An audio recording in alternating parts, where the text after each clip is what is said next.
예수님 이런 제목으로 잠시 말씀 듣고자 합니다.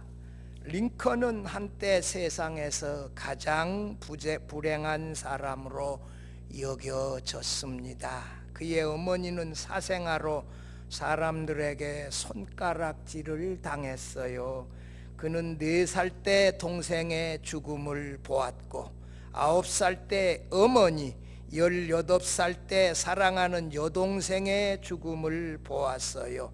그의 아내는 거의 정신이상자였고 2 아들은 그의 품에서 죽었습니다. 그가 전쟁에 참전했다가 전우들의 죽음을 무수히 목도했고, 이 사람은 이 일리노이주, 제가 살았던 이 시카고에서 이 국회의원 또 상원의원 출마했는데 연속 낙선의 고통을 겪었고, 그의 인생은 온통 실패의 연속이었습니다.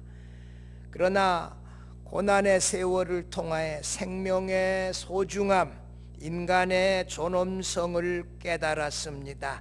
링컨은 항상 청중을 향해 이렇게 말했어요. 나는, 같이 읽어봐요. 나는 노예가 되고 싶지 않다. 또한 주인이 되고 싶지도 않다.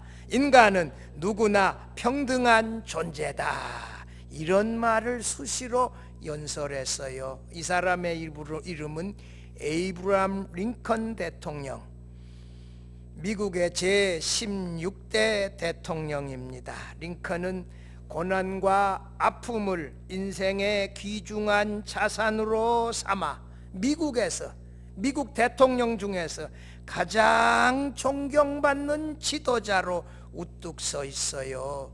워싱턴 DC 그 백악관 옆에 링컨 기념관 있고 그 앞에 바로 링컨이 앉아있는 이 기념 동상 있지 않아요? 제가 가보지는 못했는데 사진으로만 봤는데 언제 한번 가봐야 되겠다 이런 생각 나요. 링컨 대통령은 남북 전쟁의 이 위기에서 남과 북이 나누어질 뻔했어요. 전쟁을 했잖아요. 그런데 끝까지 연방제를 지켜냈고 마침내 노예 제도를 폐지했지만 이 흉탄의 총알에 맞아 암살당했잖아요. 햇볕이 과일의 단맛을 내게 하듯이 인생에 있어서 수많은 역경은 인생의 단맛을 만들어낸다. 인생에 당하는 고난으로 인하여 우리의 신앙은 정금처럼 빛나게 되어집니다. 예수님은 지난주일 설교할 때 겟세마네 동산에서 무리들에게 여기 붙들려 결박을 당하였어요. 그런데 이 유대인 관리들이 결박당한 예수님을 끌고 그 밤에 전직 대제사장인 안나스에게 데려가서 재판을 받고 현직 대제사장인 가야바에게 가서 재판을 받고 또 빌라도 총독에게 넘겨서 재판을 받고 빌라도 총독은 또 여기 요한복음에는 안 나오지만 헤롯 왕에게 보냈다가 다시 와서 그날 밤에 누구 몇 사람이요? 4사람에 걸쳐서 재판을 받았어요. 여러분, 고소당해가지고 법정에서 재판 받아본 적 있어요? 나는 우리 교회가 어려움 당할 때 재판 여러 건 당해서 가서 경찰서 조사과에 이 검찰청 수사관들 앞에서 조사 많이 받아봤어요. 여러분, 재판받는다는 게 이게 얼마나 고통스러운지 모릅니다. 한 번도 아니고 그 밤에 유대인들에게 2번, 빌라도 총독에게 또 한 번, 헤롯 왕에게 또 한 번 갔다가, 이것도 밤에 재판하면 안 되는데 불법 재판이요. 오늘 본문에 나온 것 보면 유대인의 관리는 손바닥으로 예수님을 세게 뺨을 쳤다 그러잖아요. 지금 현재 뒤로 해서 손이 묶여서 결박되어져 있는 채 밤으로 이리 끌리고 저리 끌리고 다니고, 그 밤에 예수께서 사랑했던 그 제자 베드로로부터서 나는 예수님의 제자가 아니다 3번이나 부인하는 배신을 당해야 했어요. 여러분, 나쁜 사람들에게 검찰에 경찰에 고소당하는 것도 고통스러운데요, 사랑하는 가족들, 이 사랑하는 이 가까운 사람들로부터 배신을 당하는 고통도 이게 적지 않다고요. 그런데 이 밤에 당하신 예수님의 이 불법 재판, 이건 다 무효예요. 밤에 재판할 수 없어요. 그리고 왜 전직 대제사장한테 가서 재판을 받아요? 현직이 있는데 이리 끌고 저리 끌고 밤새도록 재판당하고. 이게 목요일 밤이에요.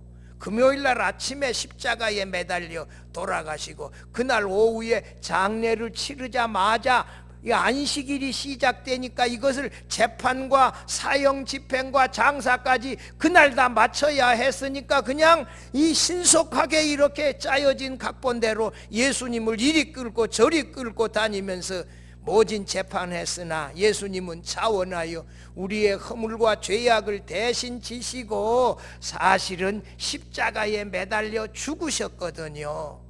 예수께서 재판당하시며 당하셨던 그 순환의 고통, 아픔들 말씀을 드리며 함께 살펴보며 은혜 나누고자 합니다. 첫째로, 예수께서 안나스 대제사장 앞에서 재판받는 순환을 당하셨습니다. 유대인의 아랫사람들은 유대인 관리들을 말해요. 여러분, 목요일날 초저녁에 다락방에서 성찬 예식을 거행하시고 14장에서 16절까지 긴 설교, 17장에 고별 기도하고 건너서 목요일 밤에 겟세마네 동산에 기도하러 가셨다가 붙잡혀 결박을 당하여 그 밤에 이리 끌리고 저리 끌려서 지금 이 불법 재판을 당하신 거거든요. 이 유대인 당국자들은 사내들인 공회의 중심, 이 제사장들의 지시하에 있었던 사람들이에요. 유대인들이 신학적으로 봤을 때 18장 19장에서 율법의 사소한 부분들까지 철저하게 지키는 듯한 그런 모습 보여주었는데, 사실 율법이 강조하는 바, 모세가 가르친 바는 나와 같은 선지자가 너희 가운데 오리라, 이 메시아를 가르치고 있다는 사실을 이들이 깨닫지 못하고, 이렇게 이들이 율법의 말씀을 제대로 깨달았다면 예수 믿고 따르는 예수님의 제자가 되어졌을 터인데, 오히려 예수님을 대적하고 참남한 자로 모독하고 십자가에 못 박으라고 소리치는 이 사단의 자식들이 되어졌던 것입니다. 유대인들은 예수님을 율법을 어긴 자로 처벌하려고 했지만 그들이 율법의 내용을 제대로 알지 못했어요. 율법의 내용 제대로 알았더라면 나사렛 예수가 나와 같은 선지자가 하나가 오리라 한 그 선지자가 바로 예수님임을 알고 예수님의 말씀을 듣고 예수님을 따라갔을 것이에요. 본문 대제사장이 두 사람 나와요. 안나스와 과야바가 나오는데 두 사람에 대하여 언급하는 구절이 13절인데 13절 봐봐요. 먼저 안나스에게로 끌고 가니, 안나스는 그 해의 대제사장 누구의 장인이라? 가야바의 장인이라. 그 해의 대제사장은 누구요? 가야바요. 안나스는 누구? 가야바 대제사장의 장인이다. 그런데 오늘 이 요한복음 18장에서 제사장 앞에서 신문당하는 내용은 가야바 앞에서 당하는 내용은 없고 안나스 앞에서만 신문을 당하여 19절에 예수님에게 질문하는 그 제사장도 안나스예요. 어떻게 이런 일들이 벌어졌냐? 안나스와 안나스에 대하여 좀 제대로 알 필요가 있지요. 24절에 보면 안나스 제사장이 예수님을 그 해의 대제사장 가야바에게 보냈다 하는 말은 있는데 가야바 앞에서 신문당하는 내용은 없어요. 요한복음 여기 본문에서 이 19절에서 신문하는 이 제사장은 누구다? 안나스다. 가야바라고 하는 이름은 나오지만 가야바 앞에서 신문 내용은 없어요. 가야바에게서 신문 받는 내용은 마태복음과 누가복음에 나와요. 주 1세기 안나스가 빌라도 전임자 발레리우스 그라투스에 의해 해임이 될 때까지 추후 6년부터 15년까지 10년간 유대의 대제사장직에 있었어요. 하지만 안나스는 이 로마의 총독에 의하여 대제사장직에서 해임을 당했어요. 그러면 백성들이 로마인에 의하여 해임당한 안나스 제사장을 그리워했을까 안 했을까요? 해요 안 해요? 하지요. 말할 수 없이 그리워하지요. 한경직 목사님이 미국서 일찍이 유학을 했어요. 그리고 그분이 고향이 우리 황정환 목사님과 같은 신우주예요. 신우주 뿐인데 신우주에서 교회를 목회해서 부흥이 되는데 일본 제국주의자들이 한경직 목사님을 그 교회 당회장에서 쫓아냈어요. 목회 못하도록 설교 못하도록 쫓아냈어요. 그래가지고 한경직 목사님이 서울에 와서 그 중구 저동의 영락교회를 개척했을 때 그 신우주, 의주 그 부군에 있었던 평안도 사는 사람들이 한경직 목사님이 서울에 와서 개척교회 했다네 하니까 모여들까 안 모여들까요? 모여들기 시작을 해. 그래서 그 교회가 커지는 거예요. 로마의 총독에 의하여, 빌라도 총독 전임자에 의하여 이 대제사장직에서 쫓겨났기 때문에 유대인들이 누구를 그리워해요? 안나스 대제사장을 그리워해요. 뿐만 아니라 안나스의 아들 중에 5명이 대제사장직을 물려받았고 그의 사위마저 대제사장직을 맡았기 때문에 안나스가 대제사장직에서는 물러났지만 계속 영향력은 유지되어지고 대제사장 가문의 대부가 되어졌어요. 누가? 안나스가. 그러니까 실질적으로 가야바 대제사장이 신문하는 것은 누가 신문하는 거다? 안나스가 신문하는 거예요. 안나스가 대제사장의 대부예요. 그래서 요한복음에서는 안나스가 신문하는 내용만 언급되어져 있어요. 이 유대인들이 가야바가 로마인의 후광을 입고 대제사장은 되었지만 유대인들은 안나스를 여전히 그들의 진정한 대제사장으로 여기고 있었다. 그의 영향력이 대제사장의 대부란 말입니다.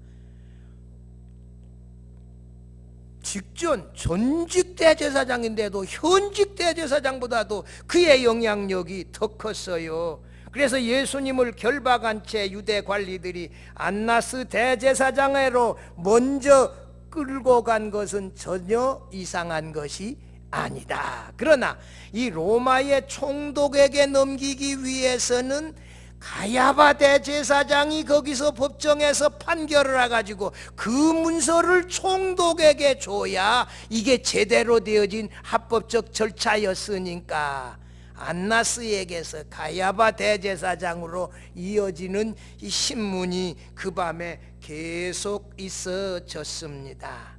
사실 이 안나스는 가야바 배후에 있는 대제사장의 진정한 실세였어요. 미얀마의 실세가 누구라 그랬대요? 민이야. 민후왕인가? 왜 거기가 또 민가가 붙었는지 몰라. 그랬는데 그 나라 보면 참 우리나라 80년대 60년대 보는 것 같은 느낌이 들어서 짠하고 어떻게 해서든지 이겨내기를 우리가 성원하고 이러고 있는데요. 여기 19절 봐봐요. 예수님을 신문한 대제사장은 누구였다? 안나스였다. 가야바는 24절 이후에 등장한다. 14절 봐봐요. 가야바는 유대인에게, 거기 읽어봐요. 한 사람이 백성을 위하여 죽는 것이 유익하다고 권고하던 자로라. 가야바 대제사장이 뭐라고? 한 사람이 유대인을 위하여 죽는 것이 차라리 낫다. 이 결론을 가지고 예수님을 사형 판결 내려가지고 죽이려고 이미 각본은, 결론은 정해져 있어요. 그 결론에 따라서 신문하고 있는 거예요. 요한복음 11장 49절 50절에 보면 그 해에 가야바 대제사장이 한 사람이 이스라엘 백성을 위하여 죽는 것이 유익하다, 이 말 이미 그때 했어요. 이 밤에 이 재판은 그 말에 따라서 사형 판결 내려서 죽이기로 작정하고 지금 신문하고 있는 것이에요. 이 재판은 그래서 불법 재판이에요. 19절 봐봐요. 19절에서 안나스 대제사장은 이 재판을 할 때 재판장은 증인을 신문을 해야 돼요. 그런데 피고에게 질문하면 안 돼요. 그런데 피고인 예수님께 직접 두 가지 질문했어요. 19절 뭐예요? 대제사장이 예수에게 그의 제자들과 그의 교훈, 예수님의 교훈에 대하여 물으니 예수님의 숫자가 얼마나 되냐? 예수님이 5,000명을 이 오병이어로 먹이고 12강주리가 남았는데 이렇게 따라다닌 사람들 많았는데 진정한 제자 숫자가 얼마나 많냐, 이거 알아보려고 했어요. 왜냐? 제자들이 함께 뭔가 공모하여 뭔가 꾸밀 수 있는지 없는지 그 구묘를 알아보고자 했지요. 그리고 안나스가 내 교훈에 대하여 물었다. 예수님의 말씀 가운데 로마 정부에 대하여 대항하고 반역하는 정치적인 이슈가 있는지 없는지, 이 사람들이 문제 삼았던 것은 뭐예요? 하나님의 것은 하나님에게, 가이사의 것은 가이사에게, 세금을 하나님께만, 이 로마인에게 내지 말라고 했다면 큰 죄목되는데 예수님이 그렇게 말하지 아니하고 뭐라고요? 가이사의 것은 가이사에게, 하나님의 것은 하나님에게, 이렇게 말씀하시니까 이 세금 문제 가지고도 할 수 없고. 사실 이들이 고소했던 것은 예수님이 유대인의 왕이라 그래서 우리의 왕은 가이사 왕제 한 사람밖에 없는데 자기가 왕이라고 합니다, 뭐 이런 제목을 만들어냈는데, 유대인들이 진짜 예수님에게 알고 싶은 것은 뭐예요? 신학적인 거, 하나님의 아들이라고 말하는 거, 그거 확인하고자 했던 거거든요. 1세기 유대인의 법정에서 신문과 관련하여 재판장이 피고에게 질문하는 건 불법이었어요. 재판장이 두세 사람의 증인들의 증언에 무게를 두고 이 증인들의 증언을 들어야 되어져요. 유대인들이 2세기 말에 편찬한 유대인의 구전율법인 미시나에 수록되어져 있는 사내들인 편에 보면 사형에 해당하는 이런 사건은 밤에 재판이 열려서는 안 되고 재판 절차도 적어도 이틀 연속으로 진행되어야 한다 하는 규정이 있어요. 여러분, 밤에 이 사형 재판을 밤에 진행한 거 적법이다 불법이다? 그 밤에 재판을 몇 번씩 한 거 적법이다 불법이다? 이 불법이에요. 이게 이틀에 걸쳐서 해야 되는데 여러 사람을 데리고 막 끌고 다녀가지고, 이게 이 성경을 보니까 계속 결박한 채 끌고 다녔어요. 결박을 풀어줬다는 말이 없어.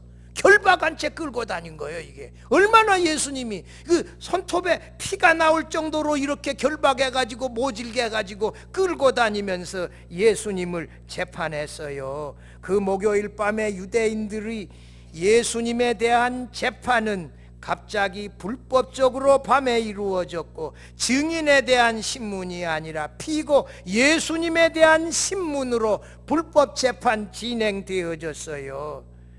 결박을 풀어주지도 아니하고 꽁꽁 묶어가지고, 그리고 하급 관리는 손바닥으로 예수님의 뺨을 세게 쳤다. 이 때렸다는 것만 나오는데 이 어떻게 때렸냐? 손바닥으로 세게 뺨을 때렸다. 예수님은 지금 손이 뒤로 결박당하여 있어요.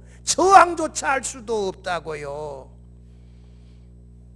폭력을 행하는 불법 재판이었어요. 신명기 17장 6절에 보니까 죽일 자를 2사람이나 3사람의 증언으로 죽일 것이요 한 사람의 증언으로는 죽이지 말 것이며, 현대인의 성경 민수기 35장 30절 한번 같이 읽어봐요. 고의로 사람을 죽인 살인자는 반드시 처형되어야 하지만 2사람 이상의 증인이 있어야 한다. 한 사람의 증인으로는 살인자를 처형할 수가 없다. 재판 사형 판결을 내리려면 2사람 이상의 증인들의 증언이 있어야 이게 사형 판결 내리고 증언한 사람이 먼저 돌 던지고 그렇게 사형 집행할 수 있지요. 근데 여기 지금 재판에 증인들이 없어. 누구에게 질문해요?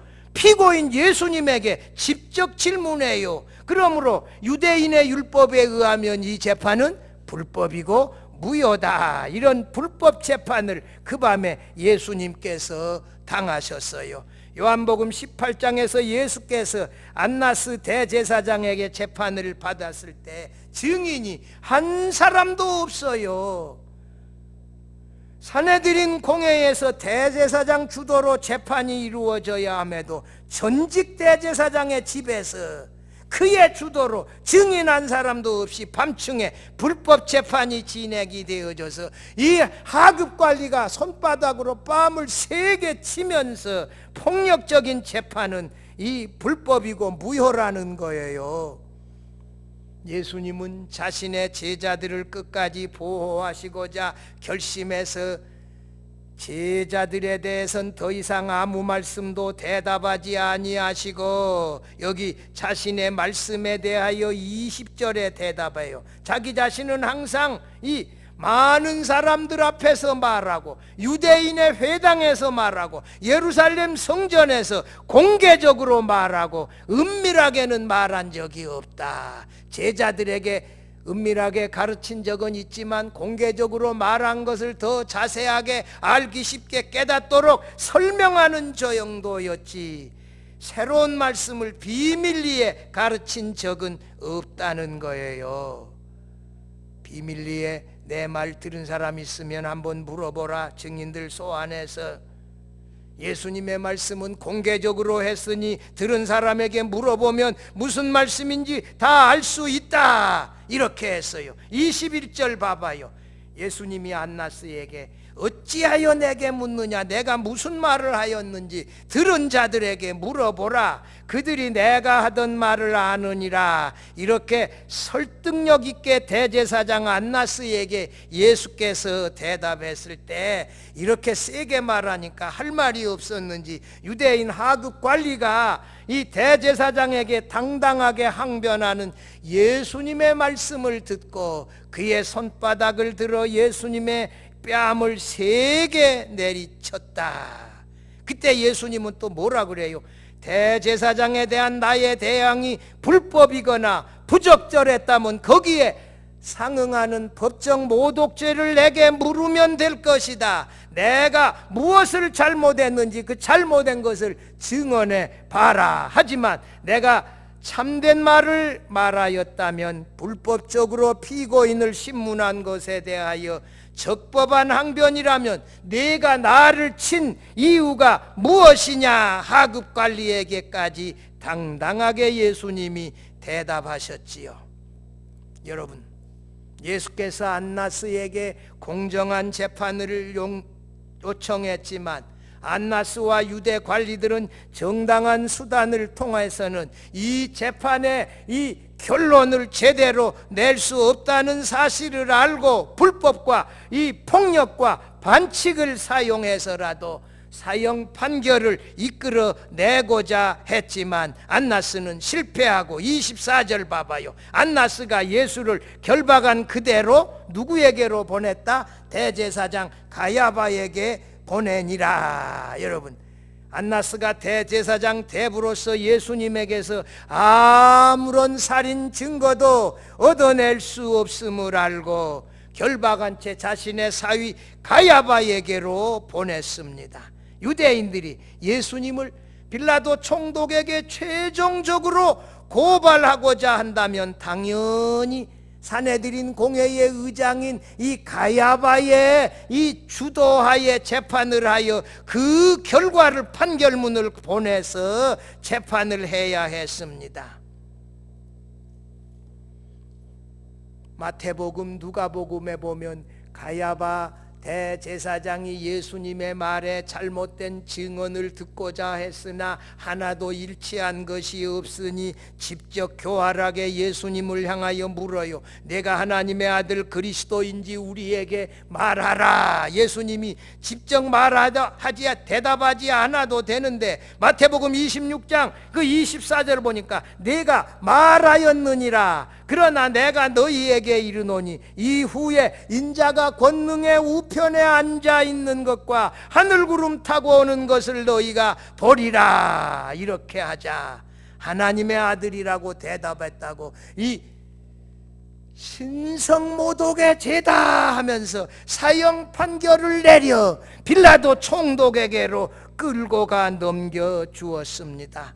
성도 여러분, 예수님은 죄 없으신 하나님의 아들, 죄를 짓지도 아니한 하나님의 아들, 죄가 없으신 하나님의 아들인데 이 밤에 대제사장들에 의하여 불법 재판을 받으시며 모진 순환을 당하시고 가야바 대제사장에게 다시 또 불법 재판을 받으시며 고난당하시지만서도 그는 나의 허물과 죄악을 대신 지시고 자원하여 고난당하신 나의 구주와 주님이심을 믿으시기를 바랍니다.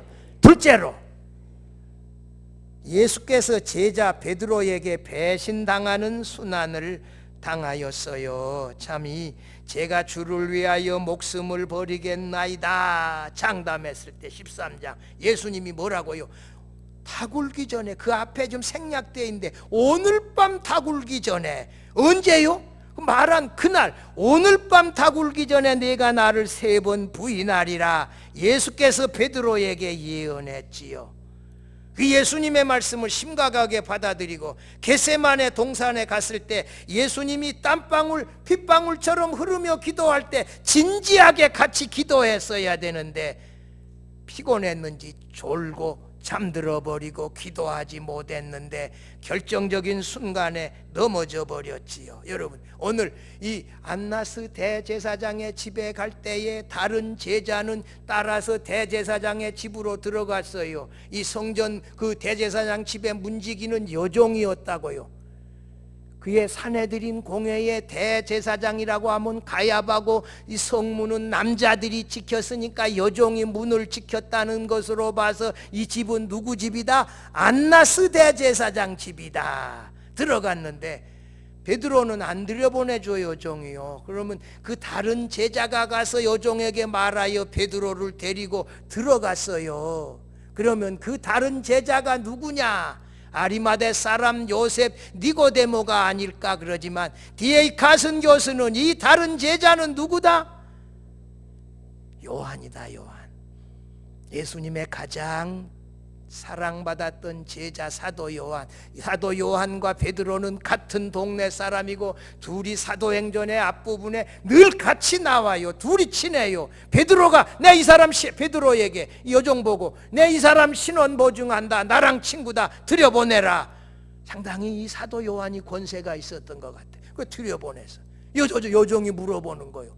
너도 예수님의 제자가 아니냐 이렇게 했을 때 베드로가 나는 아니라. 여러분, 사도 요한과 베드로가 예수님을 따라가서 어떻게 뭘 당하나 재판을 어떻게 당하나 이거 보고 제자들에게 보고하러 따라갔던 건데 진짜 따라간다면 예수님 뒤에 바로 따라가서 예수님이 재판받을 때 증인 되어져서 예수님이 이 아무런 죄도 범하지 않았습니다 당당하게 말할 수 있어야 되는데 그 불가에 유대인 하급 관리들 종들 불 피워놓고 불 쬐는데 제자가 아닌 것처럼 거기 섞여가지고 있다가 이런 모욕을 당한 거예요. 두 번째로 그 불 쬐는 사람들이 이 불이 환하잖아요. 불빛에 베드로의 얼굴이 다 드러나는 거예요. 너도 예수님의 제자 가운데 하나가 아니냐 이렇게 말할 때 나는 아니라. 여러분, 한 번 실수하고 한 번이 죄악에 빠지면 점점 더 깊숙이 더 깊은 죄악 속으로 빠져들어가요. 이게 죄악의 원리요. 그래서 혹시라도 죄악에 한 발이 빠졌다면 바로 회개하고 나와야 돼. 바로 회개하고, 하나님 잘못했습니다, 이놈이 나쁜 놈입니다 하고 바로 회개하고 돌아서야만이 더 죄악에 깊이 빠져들어가는 것을 예방할 수 있어요. 머뭇머뭇거리면 뭐해요? 더 깊이 빠져들어가. 세 번째, 여기 본문 봐봐요. 세 번째는 상당히 심각해요. 26절 봐봐요. 대제사장의 종 하나, 이 말고의 친척이에요. 그 베드로가 귀 잘리는 거 옆에서 다 보았어, 그 현장에서. 그러면서 이 사람이 뭐라고 말해요? 그 사람과 함께 동산에 있는 것을, 예수님과 함께 네가 동산에 있는 것을 내가 다 보았다, 보지 아니하였느냐, 이렇게 말할 때 27절 같이 읽어봐요. 이에 베드로가 또 부인하니 곧 닭이 울더라. 여러분, 닭 울기 전에 네가 나를 3번 부이라 하는 그 말이 그대로 이루어져서 공간복음에서는 베드로가 통곡했다 이런 말이 있는데 여기 요한복음에 그 말 없어요. 예수님의 말씀은 그대로 성취되어진다는 사실만을 보여주고 있어요. 여러분, 예수님이 지금 아래 뚫방 위에, 이게 여기에서 재판을 받고 그 뚫방 안에 저 아래 마당에서 지금 베드로가 서 있고, 예수님은 지금 대제사장과 말하고 있고, 베드로는 거기에 시험을 받고 있고, 나는 아무것도 미공개적으로 말한 것이 없이 많은 사람들 앞에서 공개적으로 말하였다, 지금 그 말씀하고 있는데 베드로가 저 밑에서 지금 부인하고 있고, 베드로가 부인할 때 아마 예수님이 베드로 쳐다보았을지 몰라요. 베드로 그 말하고 나서 너무 부끄러워 고개를 숙이고 아마 예수님의 눈길조차 피했을지 몰라요. 여러분, 사랑하는 제자에게 부인당하고 배신을 3번이나 당하야 했을 때 예수님의 이 배신감, 예수님은 나 혼자뿐이다, 이게 제자 12명 있었는데 이 사도 요한도 거기 예수님 곁에 끝까지 다가가지 못하고 이 사도 요한도 예수님의 증언이 되어지지 못했다는 것도 이거 좀 아쉬운 부분이 있어요. 이런 이 예수님의 배신, 이 베드로의 배신을 당했는데 마태복음 10장 13절 보면 예수께서 이런 말씀했어요. 누구든지 사람 앞에서 나를 부인하면 나도 하늘에 계신 내 아버지 앞에서 그를 부인하리라. 놀랍게 말씀했는데 이 예수님의 말씀에 비추어 보면 베드로의 부인은 참 심각한 결과가 예상되어져요. 그러나 놀랍게도 19장, 20장, 21장으로 넘어가 보면 예수께서 자신을 3번이나 모른다고 배신한 베드로를 찾아가셨어요. 바요나 시모나, 내가 이 사람들보다 나를 더 사랑하느냐 말씀하시며 베드로의 신앙을 회복시켜 주시고 베드로에게 또 성령을 주셔서 초대 예루살렘 교회에 부흥시키는 최고의 설교자로 세워주셨어요. 여러분, 넘어지고 실수하고 죄악에 빠진 죄자들을 예수께서 다시 오셔서 이렇게 세워주시고 새 힘을 주신다는 사실을 믿으시기를 바랍니다.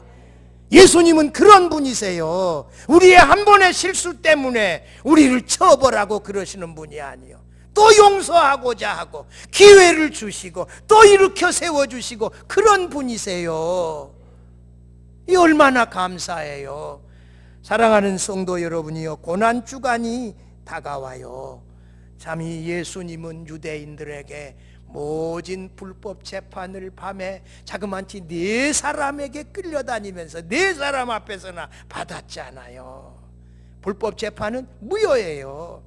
예수님을 사형 판결 내린 거, 로마의 총독이 사형 집행한 거, 불법은 무효예요. 그는 자원하여 우리 죄를 대신하여 십자가에 달려 죽으신 것이에요. 예수께서 베드로와 같이 3번이나 부인하느니 배신을 당했으면서도 다시 베드로를 찾아가서 만나주시고 말씀하시며 세워주시는 그런 분이 바로 우리 주님 예수님입니다. 우리의 부족과 허물에도 불구하고 예수님은 용서해 주시고 이 성령을 부어주어서 능력을 주시고 세임을 주시는 우리의 주님이십니다. 순환당하시고 죽임당하신 예수님이 부활승천하여 다시 오실 우리의 주님임을 믿으시고 우리도 베드로처럼 실수한 적이 있다 할지라도 주의 능력으로 주의 말씀으로 다시 일어서서 변화된 그리스도인으로 주를 위하여 주의 몸된 교회를 위하여 살아갈 수 있기를 주의 이름으로 축원합니다.